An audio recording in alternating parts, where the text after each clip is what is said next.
In The Mandalorian Season 2, we learned a lot of new things. As Ahsoka enters the story and converses with Grogu, the child, we learn that he was raised at the Jedi Temple on Coruscant.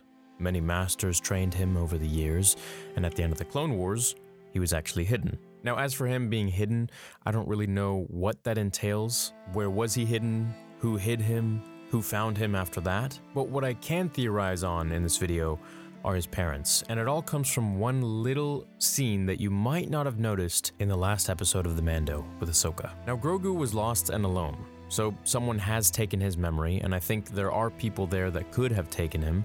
I've mentioned before, maybe Mace Windu, maybe Jocasta Nu, or maybe even Palpatine himself. However, during Ahsoka's explanation to Din over the moonlight, she tells him that she's only met one like him before, mentioning the name Yoda. And right here is where we can see Grogu actually look at Ahsoka at the sound of the name. It's like he recognizes Yoda and knows who he is. Now, a lot of you might be thinking, well, hey, Ahsoka said that he was trained in the Jedi Temple by many masters over the years, up until the Clone Wars, so no doubt he knew who Yoda was. The Jedi Temple was huge, and during the time of the Clone Wars, there were tens of thousands of Jedi, not to mention younglings and others who were actually at the temple that weren't a Jedi. I doubt they knew who every single person or master was.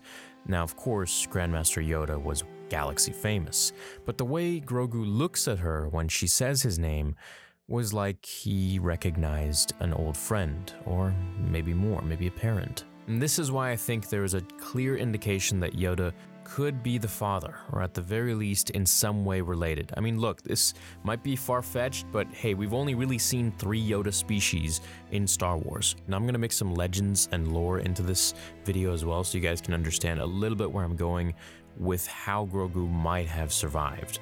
Now, many of you might say Jedi are forbidden to have kids. They're forbidden to form attachments. However, there were exceptions. Ki-Adi-Mundi was a Saurian, and his species were going extinct. This gave reason for the Jedi Council to approve his pursuit of multiple families. Hence, Ki-Adi-Mundi having 4 wives in accordance to his species' answer to save their race from certain extinction. Maybe Yoda's species was so limited in population that this mandated him to mate with his species as a means of countering the extinction of their people. There was another of his species on the council, a female named Yaddle. Now in Legends, and I've made a video on this 3 years ago, her story was cut short as she took her own life to save Anakin's. Yaddle was a skilled Jedi Master with a rare Jedi power known as Moritro. This was an old ability that allowed her to slow her bodily functions down to the point of death. This could come in handy if you're poisoned, or something else which I'm going to mention. There's always been a big debate between Yaddle and Yoda as to which was stronger. While many say Yoda, there are some very big fans of Yaddle who believe that she had surpassed the Grand Master before her untimely demise. Now in Legends, Yaddle actually, like Yarael Poof, saved millions of people and primarily Anakin's life. Her demise can be read in the old Legends book Jedi Quest, Shadow Trap, which takes place about 7 years after the Phantom Menace, or roughly 3 years before Attack of the Clones. Before I read the piece from the book, essentially what happened was Yaddle, Obi-Wan, and Anakin went to the war-torn world of Mawan on a diplomatic effort which ended up in stopping a massive bioweapon. Our story begins just as they finally get their hands on this weapon, and Yaddle takes it into her possession atop a giant skyscraper. Here we go. Yaddle hung above Anakin, above the tallest building of Natan, the Force holding her temporarily aloft. She held a silver canister against her chest. "No!" he shouted, but he could already feel it. Yaddle was drawing in the great net of the Force she had created, drawing it around her so tightly and fiercely and strongly that Anakin fell to his knees. He had never felt the Force move like this.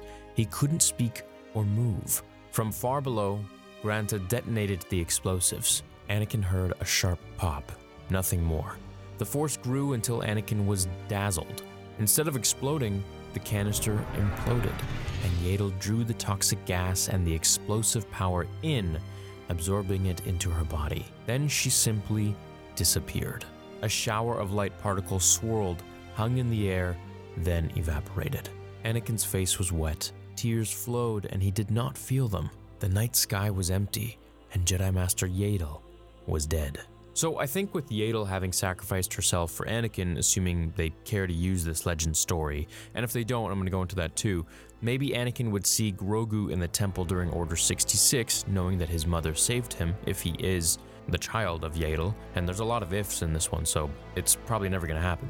So let's say Anakin sees him in the temple, so he'll return the favor. Not by necessarily saving him, but maybe sparing him. Now, the reason I don't think this could happen, just to play devil's advocate against my own theory, is that Anakin needed to kill the younglings. What a lot of people don't understand is that he didn't necessarily want to do those things. He forced himself to do them in order to have the power and the ability to save Padme. At least that's what Palpatine brainwashed him to believe. Now, if he did let Grogu live, this would really change how we see Anakin and what he did during Order 66. Personally, I don't like it. I think Anakin needed to do those horrible things and fully dedicate himself to the dark side. Otherwise, it would just open up too much of changing the past and what he did, and then there would be theories as to why he lost to Obi-Wan because he didn't have the full power of the dark side because he let Grogu live and all this and that. There would just be too many retcons, and I don't think it's a good theory. I don't even know why I'm making this video, but anyways, it made me think, so I'm like, hey, you know what? This could be an interesting possibility. I want to see what you guys think about it. Now, if they don't use this backstory, well, hey, Grogu's head turn at the mention of Yoda's name is enough for me to know that he obviously knew who the Grand Master was. And the Grand Master knew him, and of course, he knows that they are of the same species. This also raises another question for me. What if Yaddle's story is different from Legends? Now, in Jedi Fallen Order, which is canon, there was an Easter egg about Yaddle. And I know a lot of people say Yaddle, but I've been saying Yaddle since I was a little kid, so I'm just gonna keep rolling with it. Now, in the game, she was mentioned by Grease, who said he had a dream, or has dreams, or people have dreams, that one day Yaddle will return. Could this possibly mean that she could return? Is it a little placeholder, a little foreshadowing maybe? Now, look, I highly doubt that they're gonna use the same story from Legends that really no one knows about. However, if they do, it could lead into another story about Anakin saving Grogu. And again, personally, I'm really not a fan of this, but it's just something I made up. While there's always the chance, I don't think they'll actually do it.